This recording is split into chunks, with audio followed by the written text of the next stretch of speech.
Bonjour à tous, moi c'est Audrey, je suis praticienne shiatsu et passionnée de santé équine. Et tous les vendredis, je me mets au défi de vous partager un maximum d'informations et de pistes de réflexion sur un sujet lié à la santé de vos compagnons à crinière. Je vous embarque donc avec moi pour parler physiologie, émotions et relations, avec beaucoup de bonne humeur et surtout de la passion.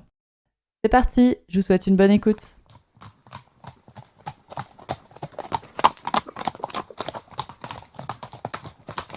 Bonjour à toutes. Je vous l'avais promis dans l'épisode précédent, il va y avoir une petite série d'épisodes de podcasts qui seront dédiés à nos amis les tiques et surtout aux maladies qui leur sont associées. Donc la semaine dernière, dans l'épisode 17, on avait discuté de la maladie de Lyme. Aujourd'hui, je vous propose de vous concentrer sur une autre maladie transmise par les tiques, et c'est-à-dire la pyroplasmose.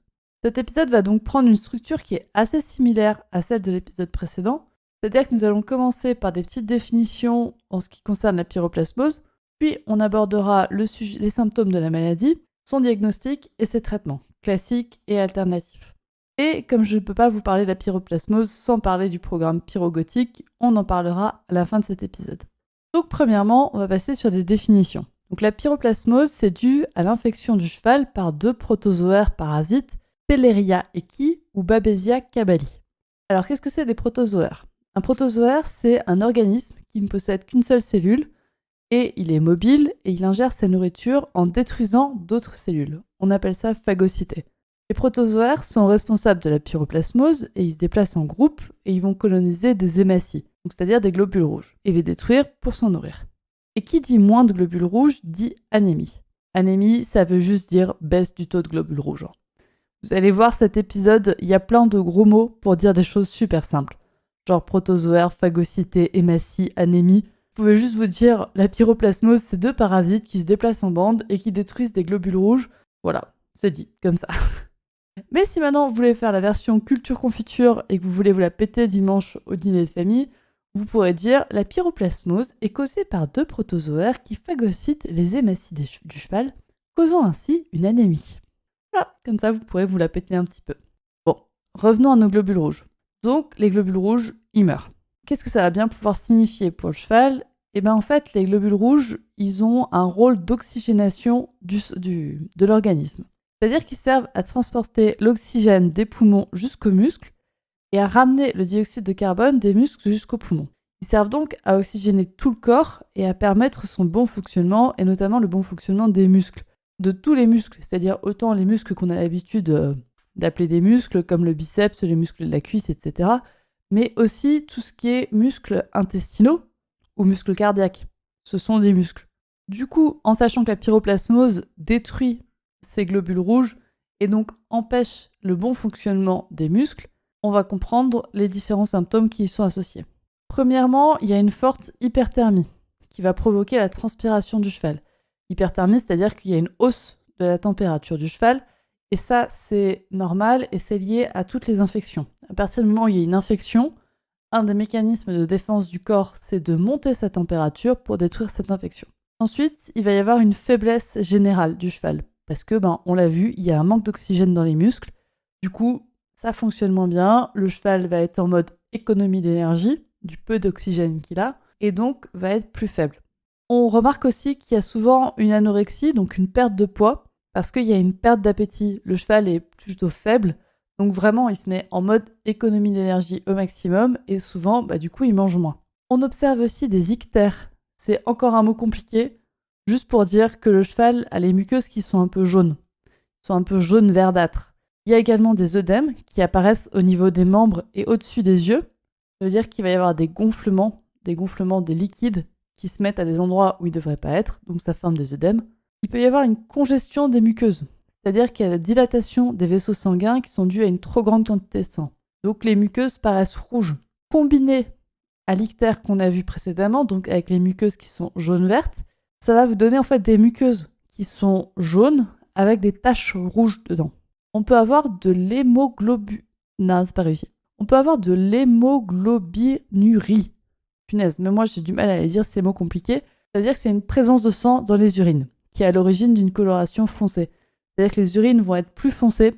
C'est lié aux molécules qui donnent la couleur rouge des globules rouges, qui sont détruits, et donc qui sont évacués dans les urines. Et on peut avoir une augmentation du rythme cardiaque et une augmentation du rythme respiratoire et aussi de la déshydratation.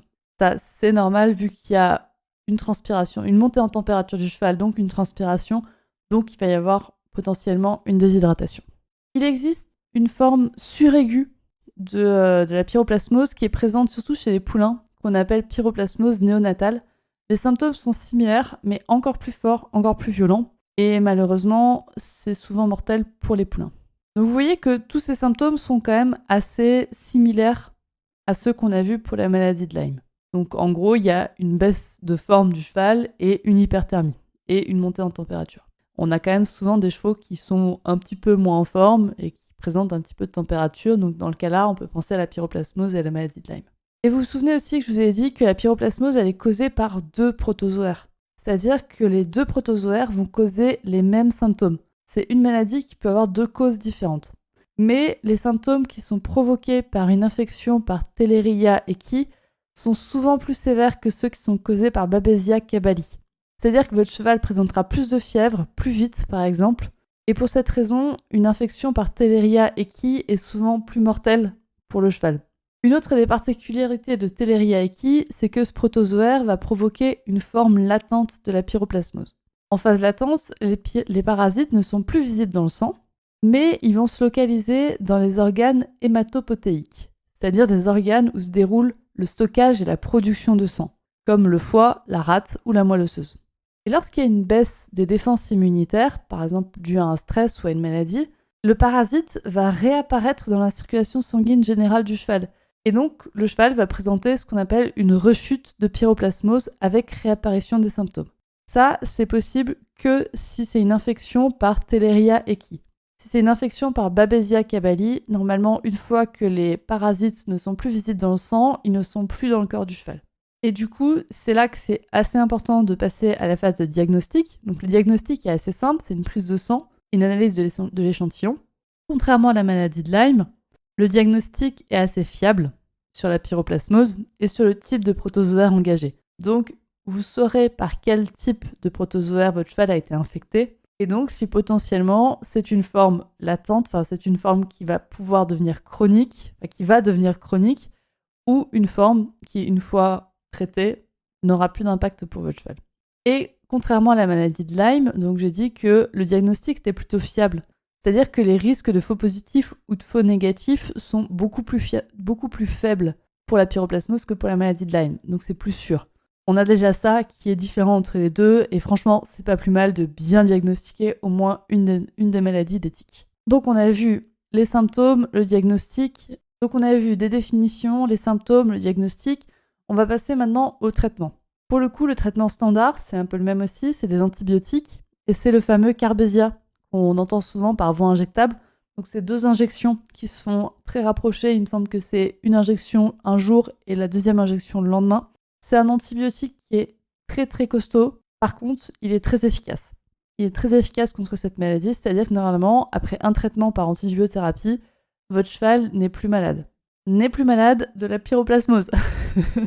Parce que le traitement aux antibiotiques est quand même hyper agressif. Du coup, il y a des risques secondaires qui sont très élevés. Donc là, il va falloir vraiment en parler avec votre vétérinaire. Il va y avoir des risques de coliques, il va y avoir des risques de fourbure, des risques d'abcès à répétition. Donc c'est quelque chose qu'il faut vraiment prendre en compte et faire attention avec votre vétérinaire, être bien suivre votre cheval dans les heures qui suivent les injections de Carbesia, dans les heures et dans les jours d'ailleurs qui suivent les injections de Carbesia, pour être vraiment attentif aux risques secondaires et pouvoir les prendre le plus à temps possible. Voilà, donc ça c'est pour le traitement standard. Ensuite, j'ai cherché des traitements alternatifs à la pyroplasmose et j'avoue que je n'en ai pas trouvé. Je n'ai pas trouvé autre chose que le traitement par antibiothérapie, par contre qui est un traitement super efficace. Donc si par hasard votre cheval a été infecté à la pyroplasmose et a été traité avec autre chose que des antibiotiques et qui s'en est sorti, eh ben je serais ravie que vous veniez discuter avec moi pour que moi aussi j'en apprenne un peu plus sur les traitements possibles sur la pyroplasmose. Par contre, il y a des solutions de soutien alternatifs qui sont étudiées pour aider l'organisme à tolérer et à mieux se remettre de l'antibiothérapie et donc éviter les complications. On pourra notamment penser à la phytothérapie pour soutenir le foie et les reins qui vont devoir éliminer les antibiotiques. Et donc comme ça, on va peut-être pouvoir limiter le risque de fourbure ou d'abcès à répétition.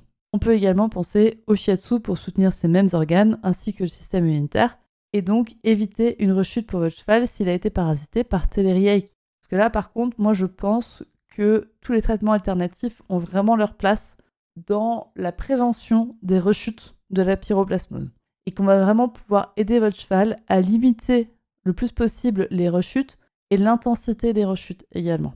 Donc ça, on va pouvoir le faire avec plusieurs traitements alternatifs, en phytothérapie, en shiatsu, des massages, mais votre veto peut aussi vous en proposer pour soutenir le système immunitaire et éviter des rechutes ou éviter qu'elles soient trop intenses pour votre cheval.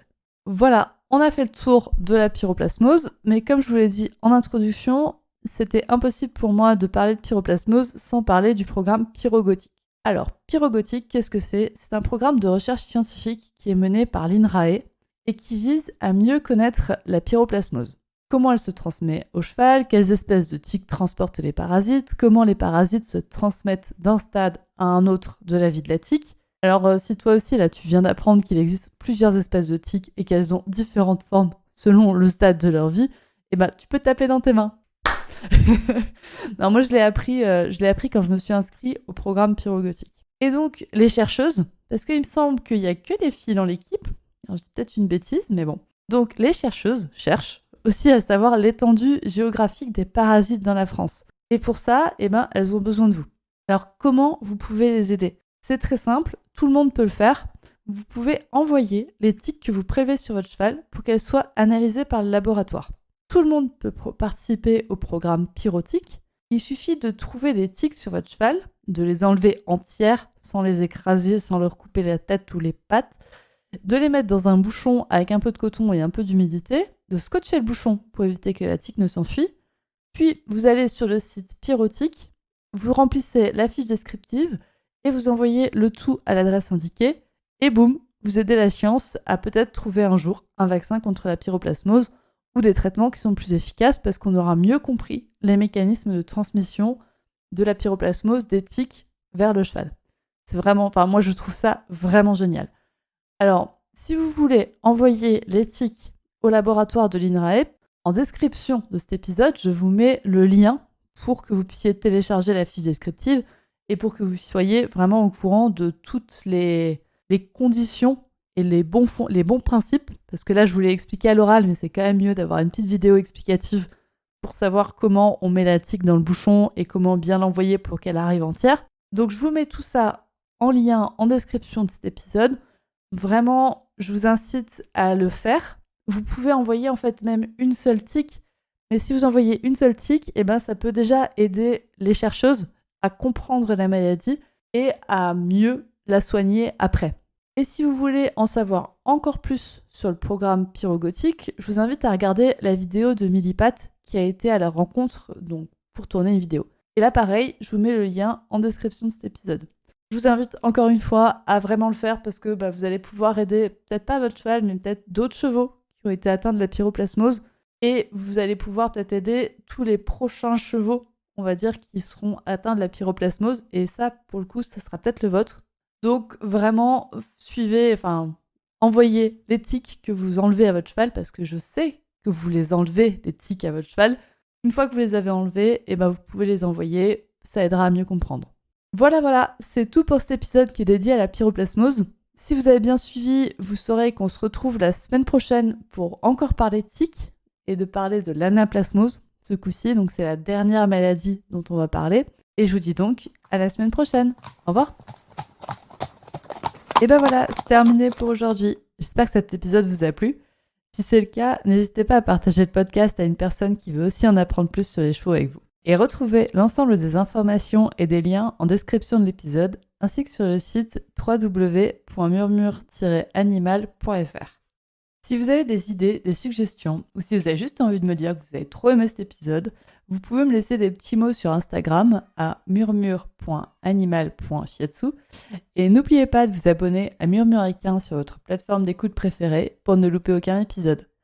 On se retrouve vendredi prochain pour un nouvel épisode, et sur ce, bon week-end!